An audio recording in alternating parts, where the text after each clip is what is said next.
Greetings, champions of red and blue! My name, as it's always been, is ArraySeven.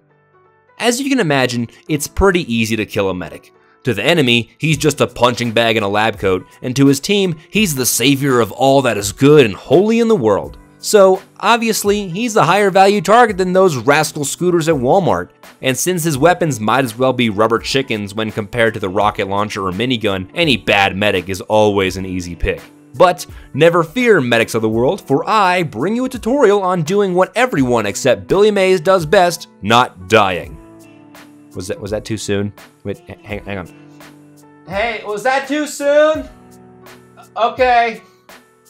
One of the biggest key parts to living through another sunrise is positioning. Since you can't exactly deal as much punishment as the 8 other classes under normal circumstances, the only thing you can rely on is that whoever's trying to cash in your chips can't even reach you in the first place. So it's crucial that you keep in a place where your teammates can see when someone's giving you trouble, and if anything, they can be meat shields to you, because they're really not worth much more than that in some cases.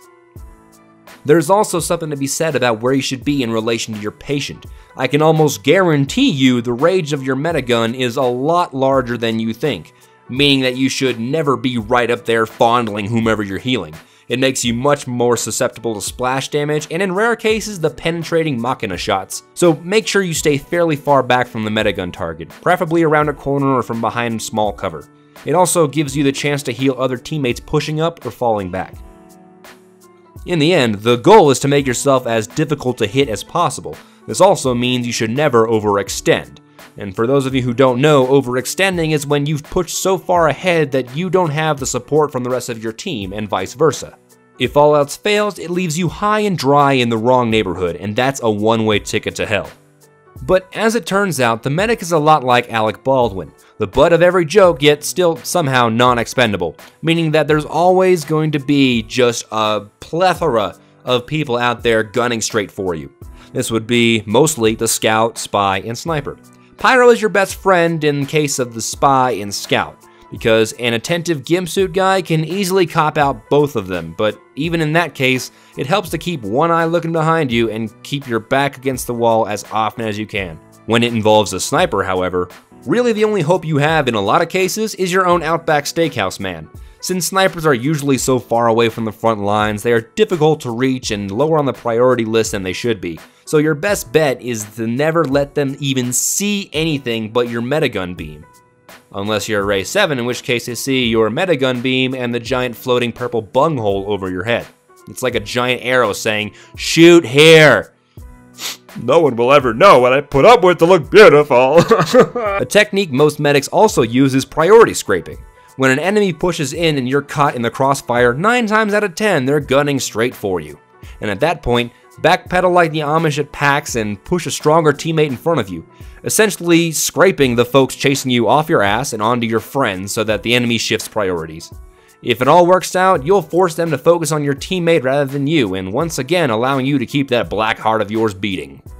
After all of this, however, there is always the most important aspect of surviving as a medic: when to get the hell out of Dodge. The medic's Ubercharge, if done right, can completely turn a match around and is easily the single most powerful weapon in the game. Whether you're using the stock metagun, Crits Krieg, Quick Fix, or even if you're that guy, the Vaccinator, your Uber is your and you have to do everything you can to fill up that meter before the other team's medic does. So if you're healing someone and you see a push coming, or that seizure-inducing glow of an enemy under Ubercharge peeking over the horizon, it's time to bail. Dying wastes all that time you spent building Uber, and it's not exactly an ideal situation considering you can't heal people when you're dead. So, if you see a soldier coming up on you, or most of your team dies simultaneously, run like hell. Run like Snowden. Run like you're powering the Flintstones car. Run like your phone is at 1% battery power. Just whatever it takes, get out of Dodge. Usually you can consider yourself relatively safe near the end of your sentry and within a couple number of his teammates. As a medic, your survival is above all else besides hats, so the more time you spend not dead, the better off your team will be. Well, ladies and gentlemen, my name is ArraySeven, and this has been a guide to not dying as a medic. I wish you all the greatest of luck in your future endeavors. I'm the invincible, undefeated champion. Mount Zion's my ancestors can't rely on. Star of David? Nah, the thought of stardom. Martyrdom and done crumbs left to the dumb thumb. To this play button, glutton of words. Mutton, birds of fly to fly to you, dropping turds. Hopping up on ignorance to feel how your mighty pop up the real. Dance the visual, cry to deity. Pious piety might be.